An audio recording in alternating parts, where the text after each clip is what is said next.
Hey everyone, I'm your host, Amanda, and in this video, we're gonna be talking about assessments. Oh, I love assessments. With me, I have Tracy. She's a former special education teacher and an assessment guru at CAST. Hey Tracy, I was just saying that in this video, we're going to be talking about types of assessments, improving assessments, and challenges to assessments. Okay, Amanda, but why are we really here? I think you're leaving something out. All right, meet Bill. Bill is an implementation specialist at CAST and a former principal. I'd say we're here now talking about assessment because of one word, COVID-19. What I'm getting at is that we've just experienced a national pandemic that totally disrupted education, and now teachers are coming back to the classroom, undoubtedly stressed and feeling even more pressure to help students move forward while still meeting the curriculum and academic standards that have been ordered by the states and their schools. And looking to the coming school year, recent national surveys have revealed that during COVID, about 25% of students essentially stopped attending class, and that students might lose half to all of their progress in math. Okay, that's bleak. So what do we do? Well, that's a really complicated question, but one thing we do know is this. We are going to need information. We are going to need to figure out where the gaps are, what the students actually learned, and what they missed out on. We need to know what's going on to plan what and how we will be teaching. And that's exactly what assessment is. Allison is a curriculum and design specialist at CAST. She's also a former high school and community college life science teacher and a published author. We are going to need to learn a lot about what students know and can do. And as educators, we do this all the time through assessments. Assessment is the technique we use to find the information we need to understand what happened and what we can do to help. And the good news is, teachers are already good at that. Assessments are the linchpin in the learning cycle. They reveal where a student is at and point to where we should go next. Like a GPS? Exactly. It's like if we're driving to California and we get halfway Hold there. that thought, Bill. We'll get to the GPS example. I know you love it. I think our main message is that we need to design assessments that really focus on each student as an individual. We need to assess their strengths and challenges and help them move forward, not just because of this pandemic, but because it's good for teaching and it's good for kids. Now, before we get deeper into assessment, I want to let everyone know that from time to time, we'll be putting some questions up on the screen. If you're watching this alone, you can pause the video and write down your answers. Or if you're watching this video as part of a small group or professional learning community, you can stop the video and have a discussion. These questions are also in the Assessment Playbook, which is a document filled with resources, questions, comments, and ideas that was designed to be used in conjunction with this video series. Okay, so assessments are tools we use to gather information. Sounds simple. Of course, with COVID. Yeah, we know that at the start of the year, we're going to have a wide range of understandings, backgrounds, worries, and concerns this year more than ever, which is where formative assessments come in. I think every assessment is a formative assessment, just one step in a very long learning journey. Okay, Bill, but for the rest of us, we have two categories. Summative assessments, which are often those large end-of-unit measures, and formative assessments, which are usually shorter. They help teachers determine where students might have gaps in understanding during the instruction and learning process. True formative assessments are an ongoing and embedded effort to understand our students' learning. They are a two-way street, creating a dialogue between the students and teachers about learning. An assessment becomes formative when we use the data to inform our teaching practices to support students' learning. I guess we could use the GPS analogy now. Do it! Imagine I had 2 weeks to drive from New York to Los Angeles. I might know I'm going the right way because each night the sun sets in front of me in the west. 2 weeks go by and I get a summative assessment that tells me if I made it or not. Hopefully I made it, but if not, I can't really do anything about it because my time has run out. Now, if I had had formative assessment along the way, like if every time I enter a new state, I get feedback about where I am and which way I'm headed, that would have really helped me emotionally and cognitively, and I probably would get there faster and enjoy the ride more. The GPS gives formative feedback that allows us to adjust our course in the moment. Formative assessment can be questions about content or about students' emotional state, and these can be built into exit tickets or seen in students' work. They can also be specific types of feedback. teacher to student, or student to student. If you're assessing reading, for example, it could be observing student pairs reading to each other. It was a big aha moment for me when I realized that we get formative feedback from students all the time. I just had to shift my mindset and the way I looked at student work, how I looked at or assessed students' interactions with me, with each other, and their environment. I realized that was all data for me that I could use as I thought about the best way to teach and design instruction.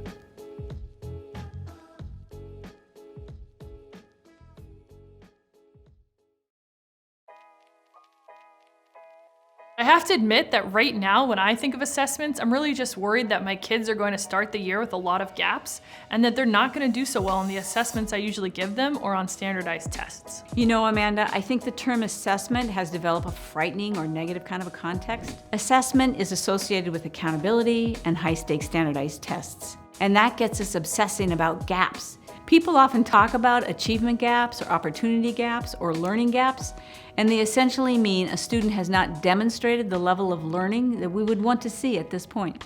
And I think we need to be careful with the idea of gaps because it can so easily cause us to get caught up in focusing on what students cannot do, a deficit model.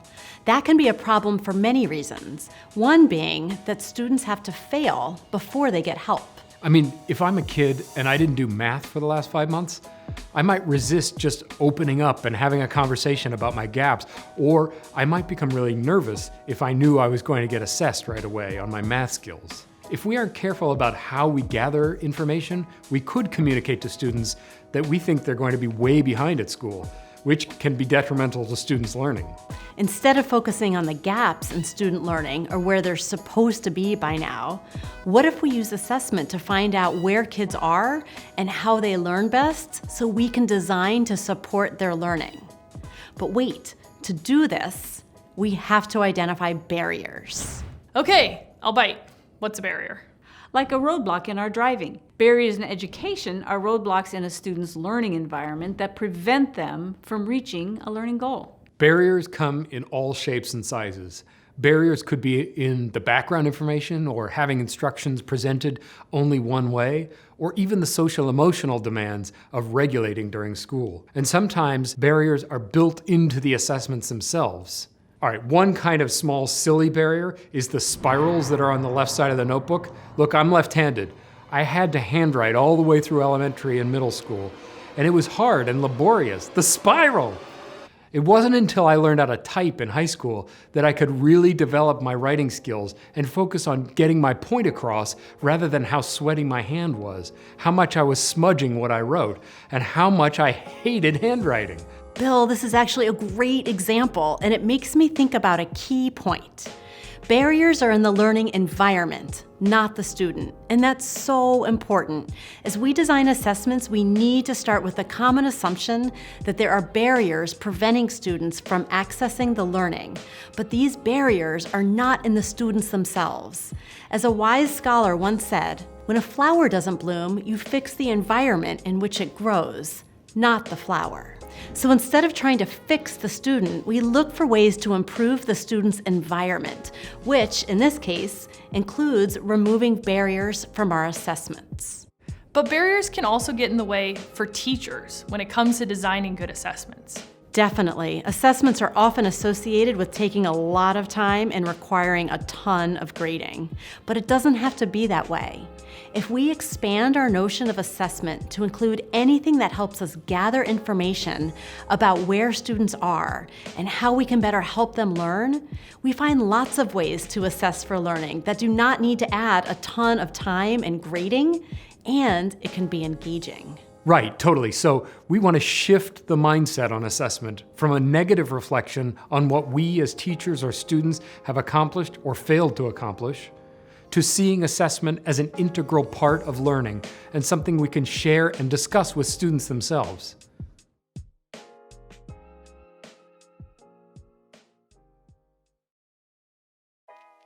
Okay, so we want good formative assessments that are barrier-free. But do we really even understand what good assessments look like? Maybe? Tell us, Tracy. Well, in thinking about assessments, whether you're creating them from scratch or using an assessment that's already available, there are some characteristics we can use to evaluate the quality of that assessment. We can ask, how is the assessment linked to the learning goal? How does the assessment engage the learner? What barriers might students experience?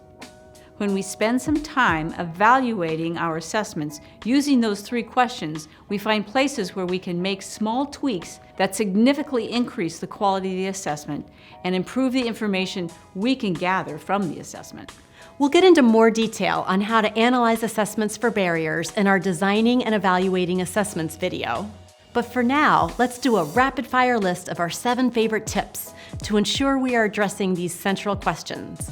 Of course, not every assessment has all these features, but these tips can help us improve our assessments. Number 1, align assessment with the learning goal.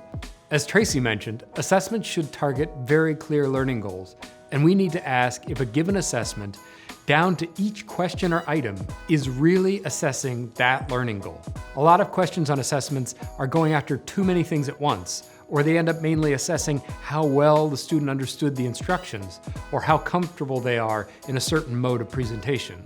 Number 2, provide multiple ways. Good assessments provide students different ways to show what they know. If we always assess students in the same way, such as through writing, we may miss opportunities to really see what students know, because writing may be the barrier.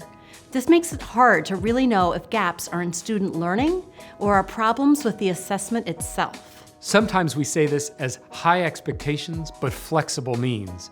So while still holding high expectations for student work, we can ask ourselves, could the assessment be designed to allow a student to write or draw what they know? Could the student demonstrate their knowledge out loud or with action? Can they type their response? Would speech to text or text to speech be helpful? Can they choose the topic? Number 3, examine how well students can transfer learning to meaningful situations. For example, a teenager might be able to ace the written part of their driving test, but then applying that knowledge to a new context on the road, we may see that they don't have the full ability to be a safe driver. Here we really reveal the limitations of the first assessment, and we see the importance of assessing learning in different ways that are important in real-world examples. Number 4, look for barriers.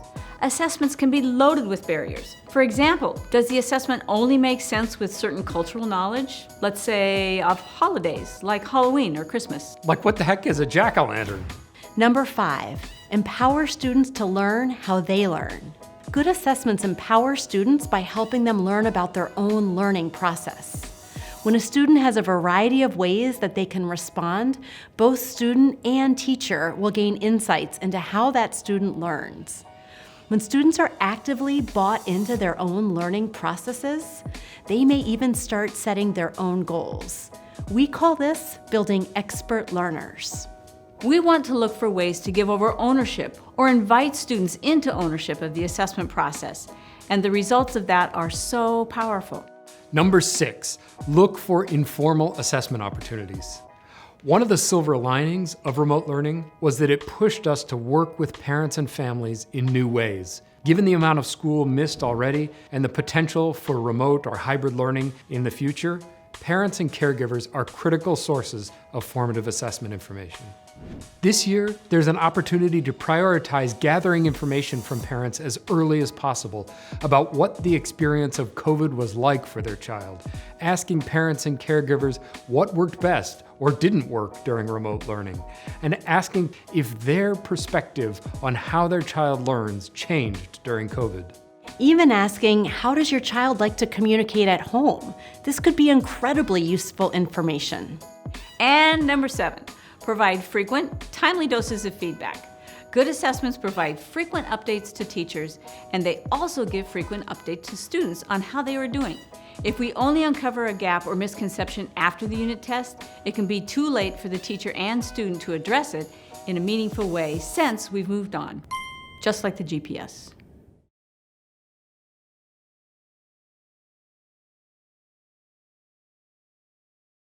Okay, team, so we've gone over some tips for good assessments.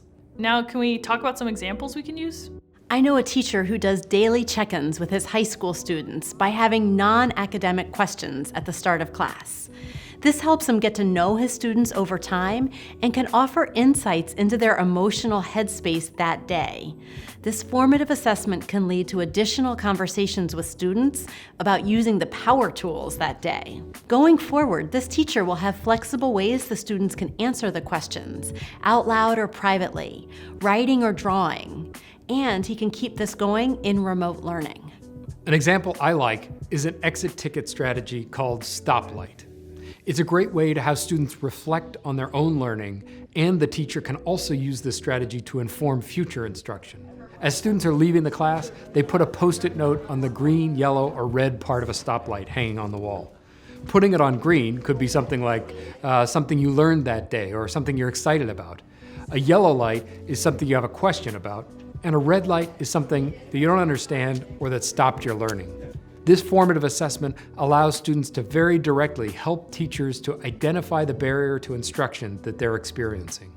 Yes, I've also seen teachers use enhanced exit tickets, where they take an exit ticket that focuses on content, but then they add a question about the student's emotional state, or about how they use different resources to support their learning, or about where they faced barriers. This lets them gather more formative assessment data. Another technique I love is called mastery-oriented feedback. Mastery-oriented feedback is feedback that is timely and targeted. Mastery-oriented feedback is specific to the task. It doesn't just focus on strengths, but when addressing weaknesses, it encourages students to persist and suggests next steps. Right, I won't learn anything if at the end of my attempt to drive across the country, the GPS says, well, you're in Texas. I'm sorry you didn't get to California. Right. Mastery-oriented feedback keeps students engaged with learning along the way because it helps them to see that they're making progress, and it helps them see what work they need to do to make it to their next goal. An example would be if a student turns in an assignment, instead of just saying, good job, thanks for finishing the assignment on time, I'll get your grade into PowerSchool Learning by next week. You take the time to indicate specific areas where the student met the learning goal, maybe even reminding them of what the learning goal was. But a teacher can't possibly give that level of feedback every time, can they? We can think of mastery-oriented feedback like an accordion. We might try to notice something very specific in what the student is doing and identify whether that is contributing to the goal or moving away from the goal, like closing the accordion. And then there are sometimes feedback can be much more broad or longer, like opening the accordion. Okay, this gave us a few ideas that we can start with, and we'll have more examples in the grade level videos.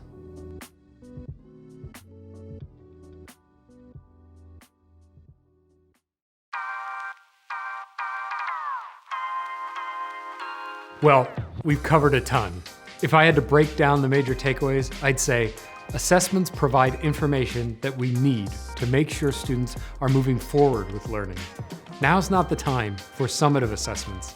Instead, we need to really focus on gathering information quickly and accurately so we can design lessons that meet students where they are. Yes, and remember, barriers exist in the learning environment, not the learner, meaning we should look carefully at the assessments we design to be sure they're related to the learning goal, offer students flexible ways to demonstrate what they know, and are engaging. Thank you everyone for watching. If you have questions, you can reach out to us at cast.org. You can also find more information in the assessment playbook. And don't forget, we have grade level specific videos available for you to watch. These are broken down by age group: kindergarten through 2nd grade, 3rd through 5th grade, 6th through 8th grade, and high school. Thanks everyone! Bye everyone!